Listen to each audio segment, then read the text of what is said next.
Muy buen día a todos. Es para mí un gusto y un honor el día de hoy estar con ustedes. Mi nombre es Melissa Cerrato Mendoza, soy médico residente de quinto año del posgrado de cirugía pediátrica de la Universidad Nacional Autónoma de Honduras. Y antes de iniciar, quiero agradecer especialmente al doctor Mauricio Benítez, médico especialista en pediatría y cirujano pediatra, quien ha supervisado y me ha acompañado en la preparación de esta presentación. En esta ocasión tengo la oportunidad de presentar ante ustedes un tema de importancia dentro de las urgencias quirúrgicas pediátricas y es la torsión testicular en pediatría. Esta es una entidad que es muy dependiente del tiempo, es decir, desde el reconocimiento de una torsión testicular hasta su intervención quirúrgica, porque esto va a marcar la diferencia entre la preservación del testículo o bien que éste pierda su viabilidad.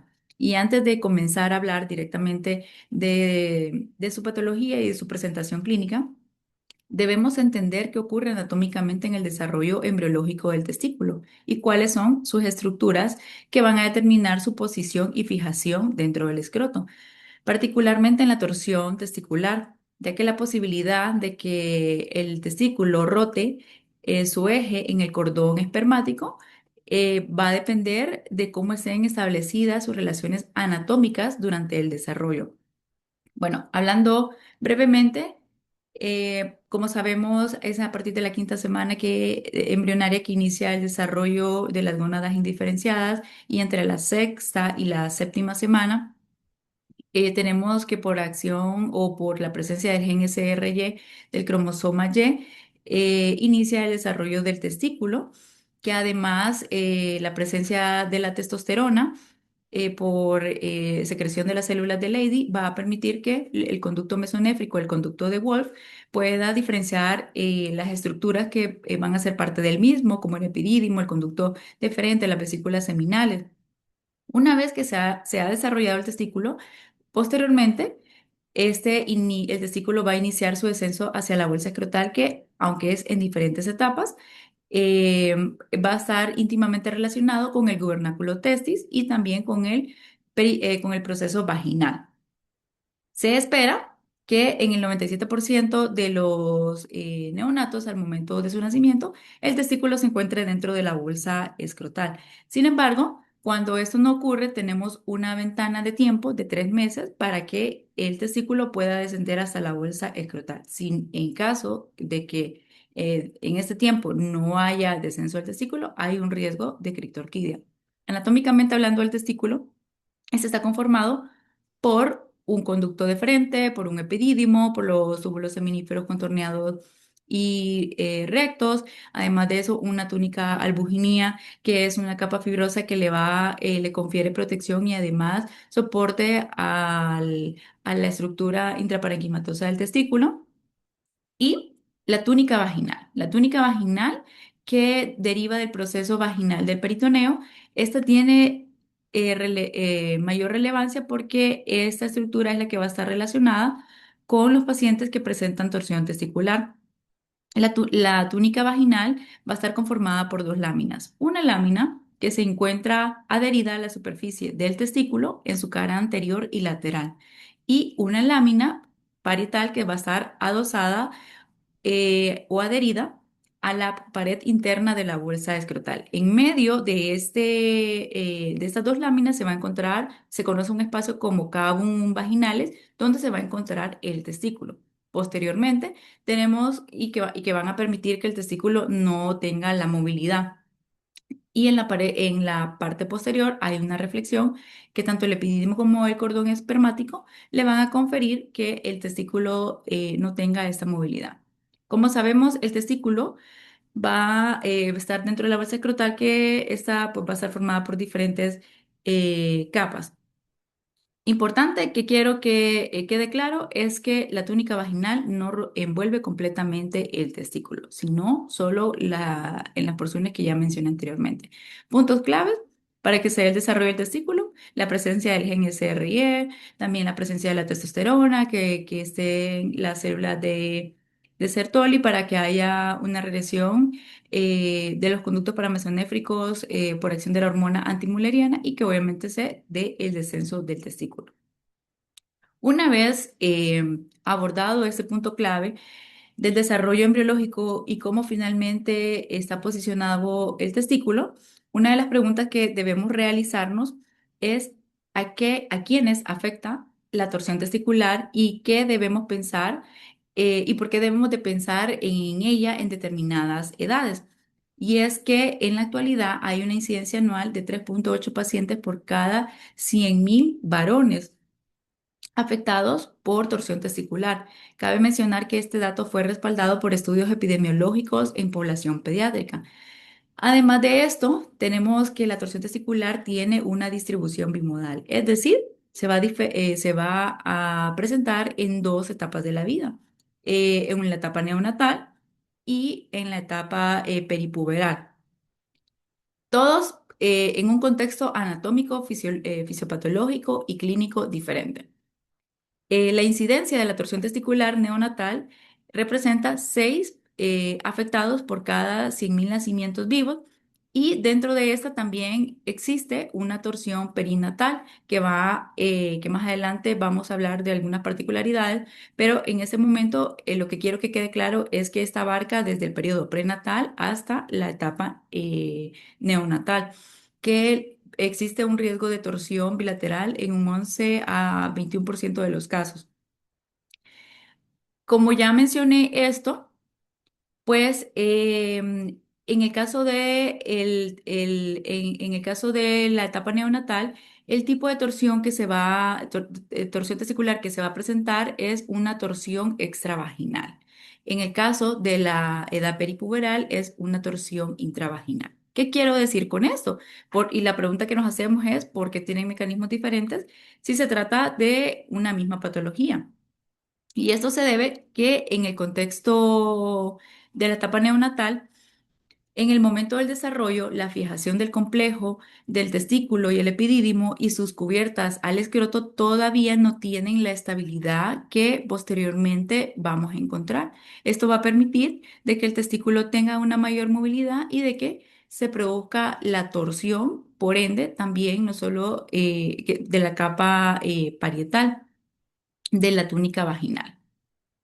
En el caso de los pacientes en la etapa peripuberal, lo que se produce es una deformidad conocida como badajo de campana. Y aquí la torsión es intravaginal. ¿Qué quiero decir con esto? Recordemos que la porción laminar la porción de la túnica vaginal laminar es la que se encuentra adherida a la superficie del testículo en su cara anterior y en su cara lateral. Pero cuando ésta tiene una inserción alta, va a permitir que el testículo tenga una mayor movilidad y mayor riesgo de que éste eh, pueda rotar en su eje del cordón espermático y que se pueda, pues, eventualmente torcer. Y sí, eventualmente torcer.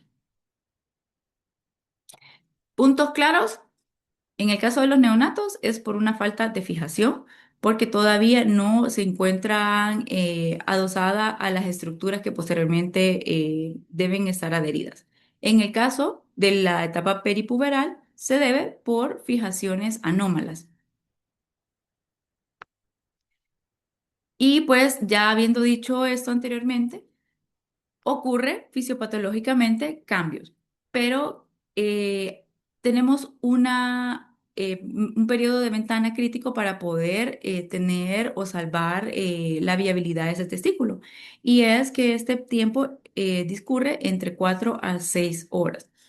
El evento mecánico, una vez que se produce la rotación o el giro del cordón espermático, que esto puede variar de 180 grados hasta 720 grados, inicia a haber compromiso vascular. Lo primero que vamos a tener es que se va a comprometer el retorno venoso y esto ocurre porque las estructuras venosas tienen paredes delgadas, son de baja presión, son más susceptibles a la compresión. Esto va a llevar a una congestión venosa y a un aumento de la presión intratesticular. Una vez que ya se vence la presión venosa, inicia con un aumento o con compromiso del flujo arterial. ¿Qué va a pasar después? Bueno, hay isquemia. Cuando se produce la distorsión, pues inicia la reperfusión de este testículo y cambiamos también teniendo presente de que el metabolismo celular en estos pacientes pasa de ser como a hipoxia por la falta de vascularidad, pasa a ser de un metabolismo de aeróbico a pues anaeróbico. Lo que se busca en estos pacientes, pues al momento de la distorsión es obviamente restablecer el flujo y con ello pues la reperfusión. Sin embargo, por los cambios que se producen, el estrés oxidativo, hay inflamación y puede haber incluso daño celular. Y en algunos escenarios, pues estos daños son totalmente irreversibles y es cuando hay necrosis y vamos a encontrar que hay destrucción del parénquima eh, testicular, que hay atrofia testicular o puede haber una atrofia severa, que también además de eso, como le dije, hay afectación de las células, en el caso de las células de Sertoli, que son las encargadas de hay infertilidad y hay también déficit de las células de Leydig, que son las encargadas de producir testosterona. ¿De qué va a depender todo este mecanismo fisiopatológico? Pues depende del tiempo que este testículo haya experimentado torsión. También el grado de torsión, es decir, el número de vueltas que encontremos al momento de la distorsión.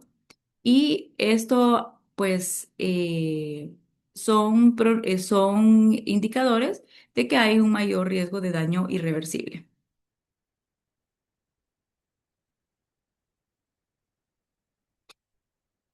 Clínicamente, nosotros esperamos que este paciente cuando llega a la emergencia, pues lo primero que nos va a manifestar es que tiene dolor testicular. Y lo que debemos de nosotros pensar, que no es un simple dolor testicular, sino que también hay que tener en cuenta de que puede tratarse de una torsión testicular. Entonces, el signo cardinal que vamos a encontrar es que el paciente manifiesta un dolor súbito en el escroto, unilateral, generalmente intenso, que va a estar acompañado de náuseas, de vómitos, el testículo va a estar tumefacto, va a estar elevado, hay ausencia del reflejo cremastérico. Y además de eso, también encontramos que pueden presentar el signo de PRE, que este consiste en que nosotros hagamos una elevación del testículo desde su polo inferior y si este no cede, eso nos está orientando a que se está tratando de una torsión testicular, ya que en el caso de las orquiopedidimitis, al nosotros poder elevar el testículo, los pacientes el dolor cede. Y en el signo de Gurbanir, perdón, este se caracteriza pues porque se encuentra elevado el testículo. Esta tablita que me parece muy interesante habla de el tiempo, de acuerdo al tiempo de la torsión testicular, de cómo podemos salvar su histología y también cómo podemos evitar el daño de sus células. Si el paciente presenta una torsión testicular y llega entre las primeras 4 a 6 horas, pues tenemos este testículo va a tener una viabilidad en un 85 a 97%. En el caso de los pacientes que llegan ya con un tiempo una ventana de tiempo entre 6 a 12 horas, tiene una viabilidad de un 55 a 85%. Los pacientes que tienen ya un lapso de tiempo mayor de 12 horas, pero menos de 24 horas, el riesgo de poder salvarlo ya disminuye hasta un 20%, un 20 a 80%. Y los pacientes que llegan con más de 24 horas, pues el riesgo de que este testículo se pueda salvar, pues ya es prácticamente un 10%. Cuando tenemos la sospecha clínica de una torsión testicular, existen herramientas que podemos utilizar como la escala de Twist, que esta nos va a ayudar a identificar, es utilizada para ver la isquemia y cuando hay sospecha de torsión testicular. Esta escala va a estar conformada por 5 parámetros que van a tener un puntaje total de 7 puntos. ¿Cuáles son los hallazgos que aportan mayor peso? Bueno, la tumefacción testicular, un testículo que se encuentre con una consistencia aumentada o es decir duro, cada uno de estos tiene 2 puntos. Y otros parámetros que consideramos es que, que haya un testículo ascendido, que haya ausencia del reflejo cremastérico y náuseas y vómitos. En el caso de los pacientes que se encuentren en el cuadro verde, es decir, de riesgo bajo, que equivale a 0 a 2 puntos, el riesgo es mínimo. Sin embargo, debemos descartar que ese paciente no tenga otra patología testicular o, en su defecto, pues una orquipedimitis. Los que se encuentran en el cuadro amarillo, que son los pacientes que nos generan una duda de que pueda tratarse de una torsión testicular no, y que tienen un score entre 3 y 4, nosotros nos apoyamos en este caso de un estudio de imagen con Doppler para poder identificar o que nos pueda ayudar como datos contribuyentes a pensar en la torsión testicular. Y en el caso de los pacientes que ya tienen un score entre 5 y 7, pues la probabilidad de que tenga torsión testicular es evidente. Es importante destacar de que esta escala es apoyo y que no va a sustituir ni el examen físico que realicemos. En un estudio realizado en los Estados Unidos, en un centro en una unidad multicéntrica, se llevaron a cabo 128 pacientes en el que se estudiaron con una media de edad de 12 años y utilizaron el score de Twist para valorar qué tanto esta escala podía contribuir en la torsión testicular. En el caso de los pacientes que tenían un riesgo bajo, es decir, un score de 0 a 2, tenemos que tuvo un valor predictivo del 100%.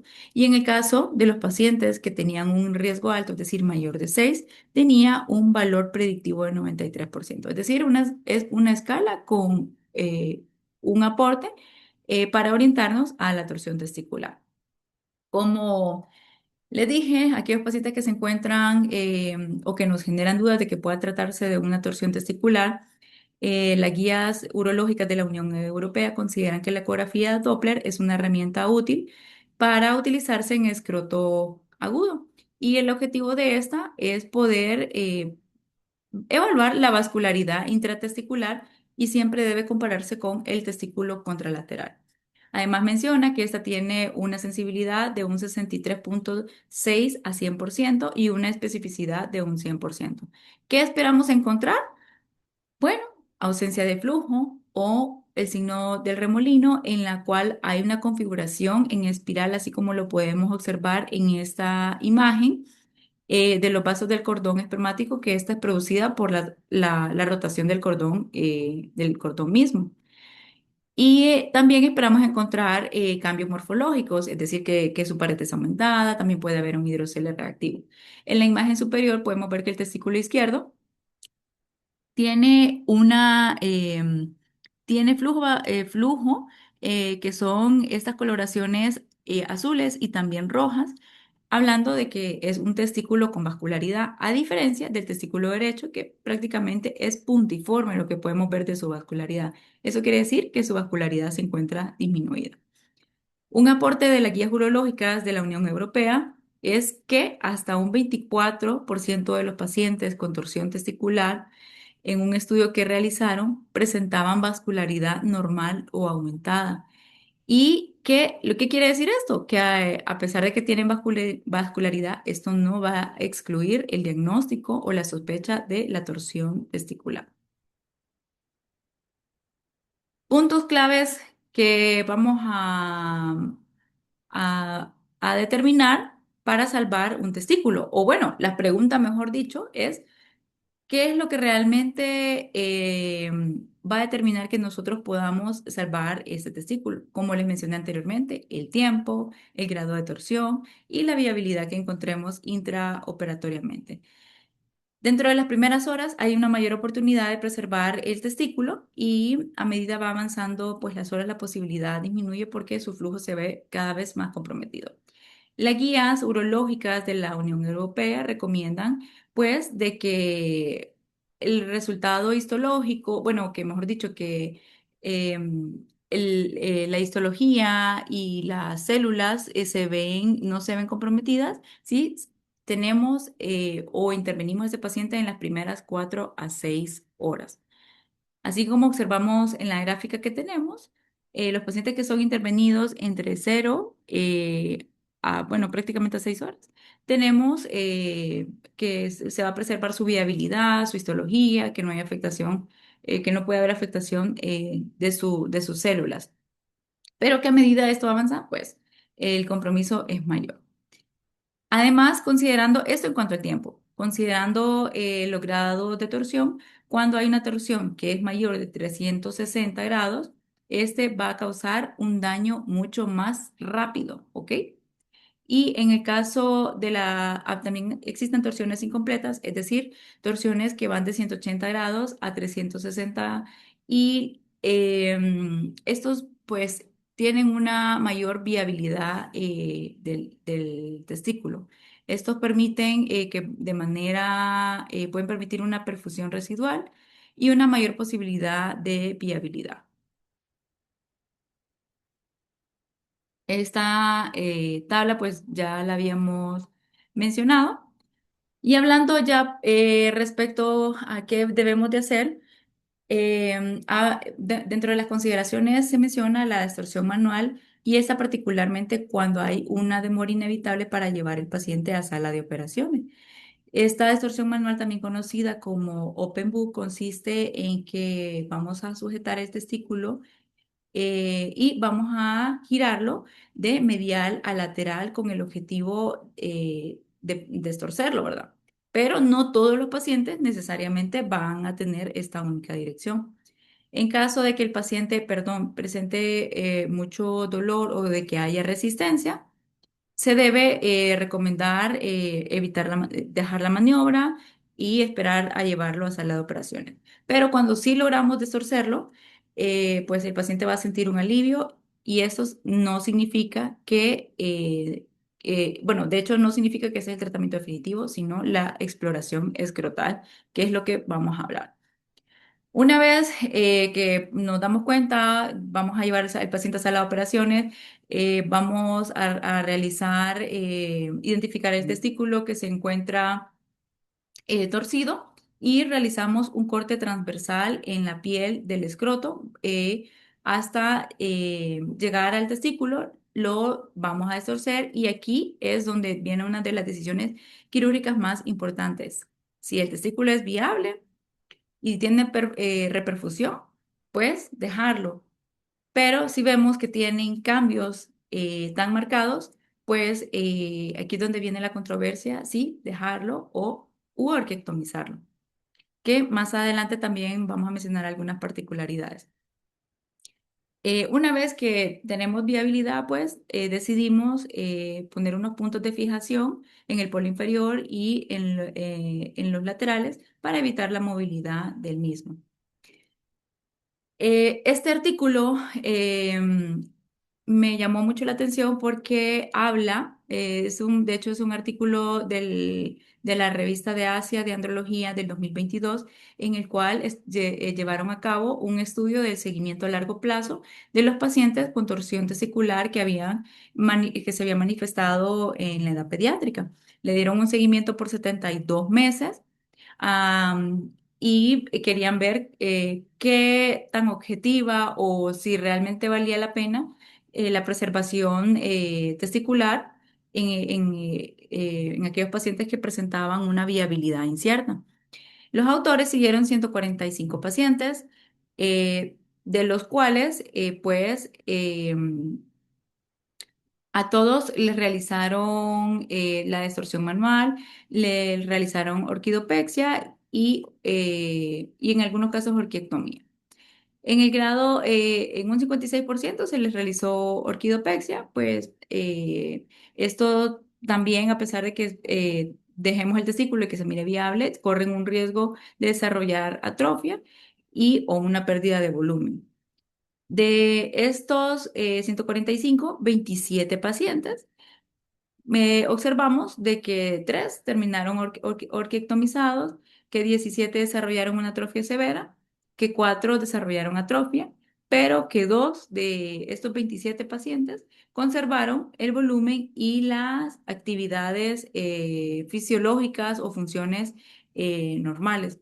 Entonces, lo que concluye este estudio es que dentro del grupo inicial, que parecía no viable el tejido, existen capacidades de preservar la función a largo plazo.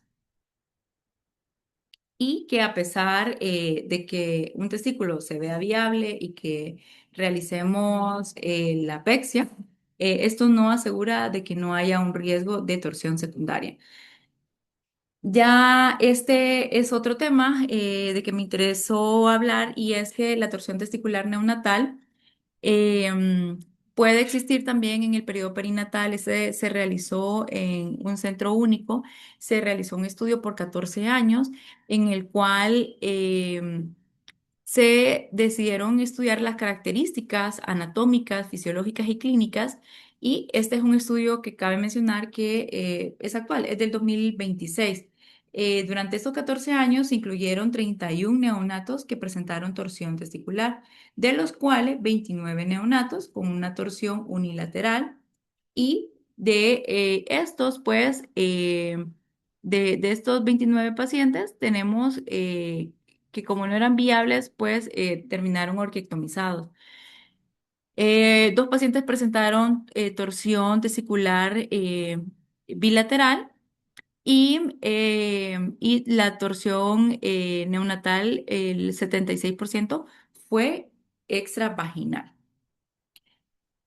Tenemos además de eso que de los 29 pacientes, a 23 se les realizó una orquidopexia contralateral y tuvieron una tasa baja, es decir, se beneficiaron ya que esos pacientes pues tuvieron este testículo que se preservó y que no hubieron datos de torsiones futuras. La tasa de salvamiento en un testículo ya pues comprometido, o que ya viene con una torsión prenatal, pues es muy difícil poder salvar ese tejido y que sea reconocida clínicamente. Otra pregunta que nos hacemos es, en cuanto y esto ya en pacientes más grandes, es la orquidopexia contralateral durante el manejo de una torsión testicular pediátrica. ¿Qué conductas debemos de tomar?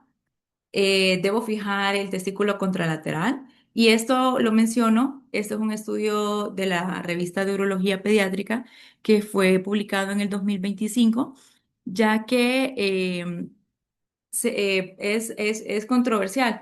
Y en este caso se estudiaron 1.544 niños, de los cuales 1.118 pacientes se les realizó una orquidopexia bilateral. ¿Ok? El resto, que son 356 pacientes, no recibieron una fijación contralateral. Y esto es más una conducta que todavía no tiene una amplia práctica y que no está completamente estandarizada. De los pacientes que no fueron, que no presentaron pexia contralateral, pues realmente tampoco presentaron no presentaron torsión contralateral. Entonces, como le digo, la evidencia es limitada, pero también, pues, creo que de eso va a depender el contexto de cada paciente, y de acuerdo a lo que encontremos, porque el riesgo en los pacientes ya en la edad peripuberal es que pueda presentar esta deformidad de Badajoz de Campana. Y ya para terminar y para concluir, em, todos los pacientes se les debe dar un seguimiento, ya que un 50% de los pacientes pueden presentar atrofia testicular. También se puede afectar la fertilidad en un 50% de los casos. Y pues que la orquidopexia o la orquiectomía en un testículo no viable, eso va a depender de cada cirujano y de las características que encuentre. Y que la orquidopexia contralateral, pues como les mencioné, sigue siendo una práctica ampliamente utilizada, pero que tampoco está estandarizada para su realización. Termino concluyendo que esta fue la bibliografía que utilicé. Gracias.